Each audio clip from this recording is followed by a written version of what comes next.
so next slide, where to find agents. The good news, as I said, is there are a lot of us. There are a couple thousand agents out there. I won't say there are a few thousand good ones, but there are at least a few thousand. There are many hundreds, or maybe over 1,000 pretty good ones. Very good ones, I should say. And most of us are accepting new clients. So we're looking for people like you. The fact that other people are also sending in stuff shouldn't really intimidate you. It should inspire you to put forward the best possible work you can, the strongest idea. And by the end of all these sessions, I think you're going to have a pretty good roadmap to do so. So given that there are hundreds or thousands of agents out there, it's up to you to also do a little researching and vetting to make sure that you're finding not just the legitimate ones, but the good ones. So what does it mean when I say legitimate, or let's say not so legitimate?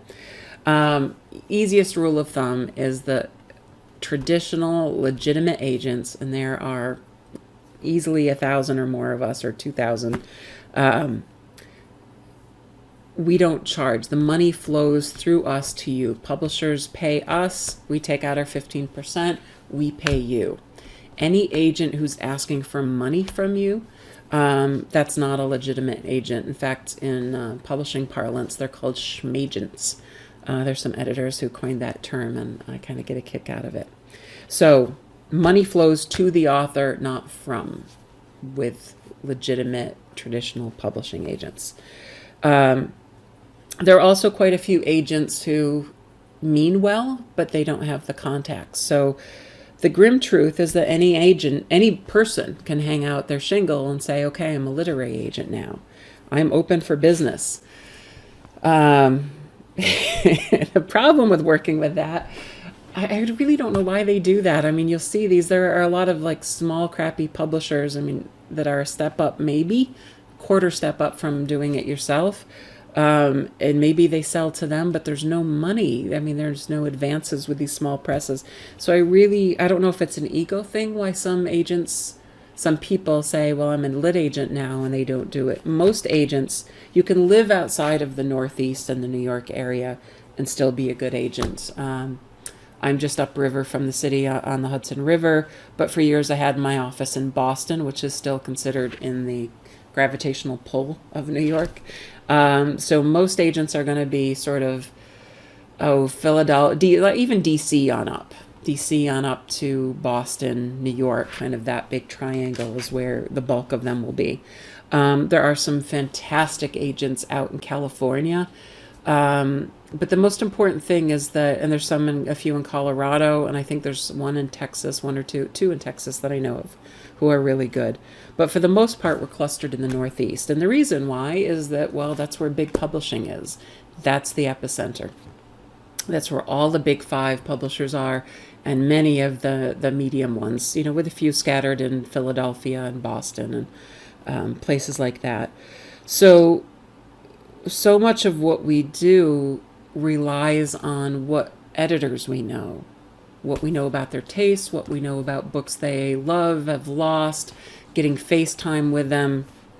I don't mean Facebook FaceTime, I mean actually sitting down across from them.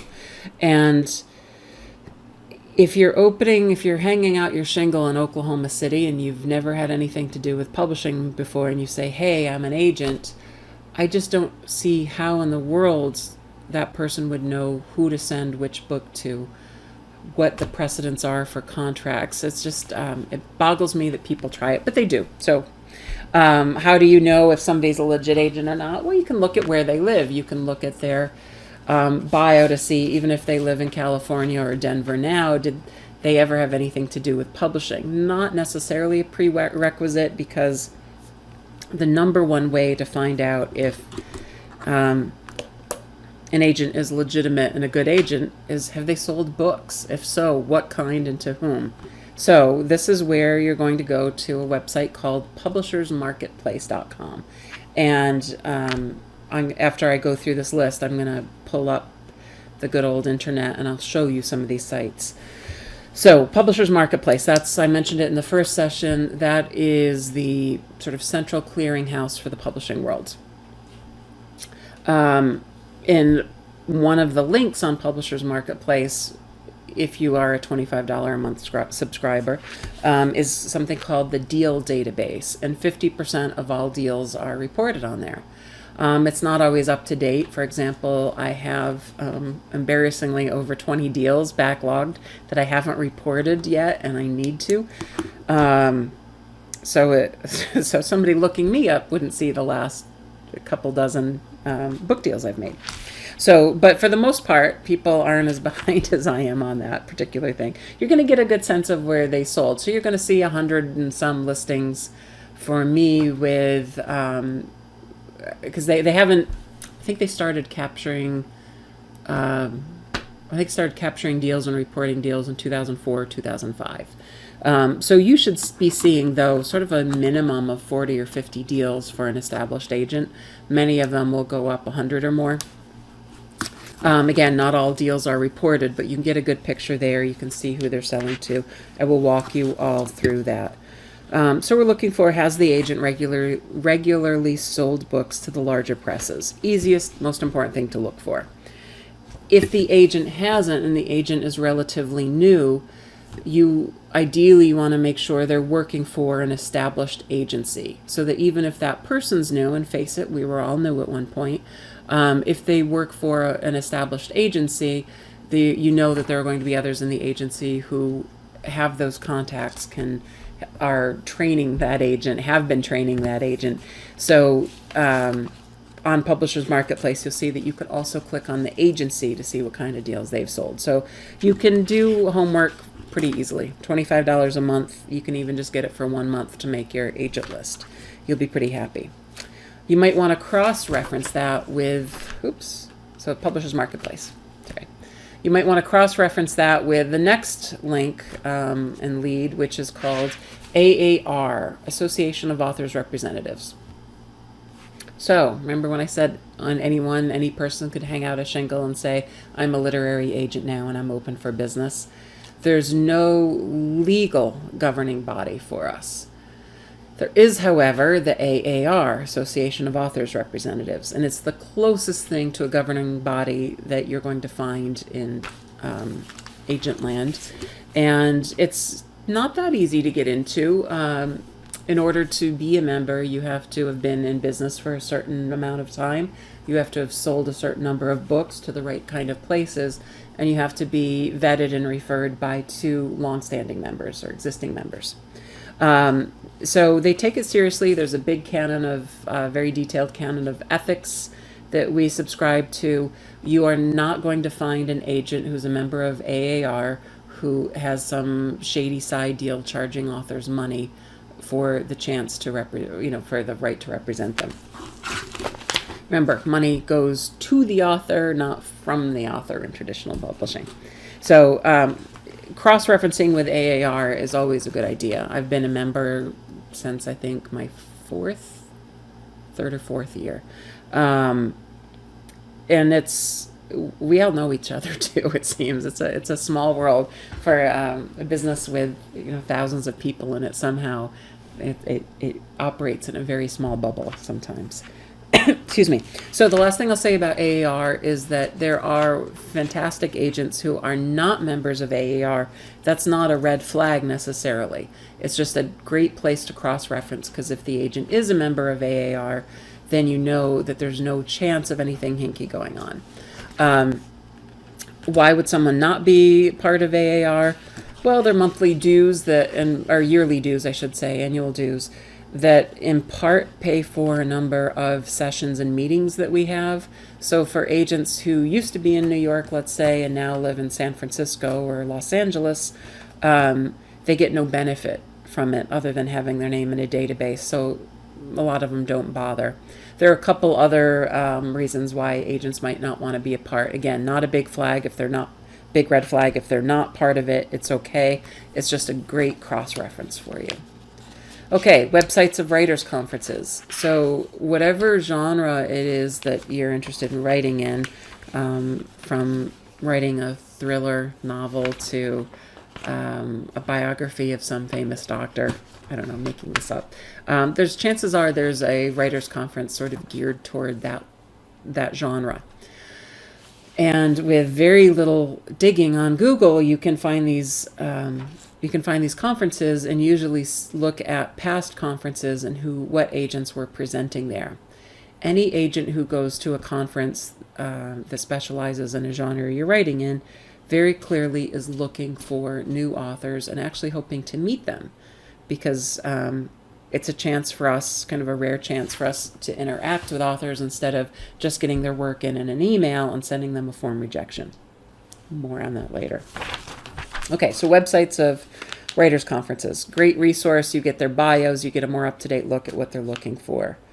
Agents' websites, of course, should be cross-referenced. So once you get your list of maybe your first 40 or 50 agents that you're keen on, you also want to just look up their website, because not only to get a sense of who they are and rule out any or get more excited about certain individuals, they're going to post their submission requirements on their website. So always check out an agent's website. You're going to need a spreadsheet for this, promise you. Another place you can check out is Twitter. So I mentioned it briefly in the first session. I know this gets eye rolls when I'm there in person with you. Twitter is the type of social media that is probably most used by publishing people. And on there's a whole thing that uses the hashtag, that # MSWL, Manuscript Wishlist.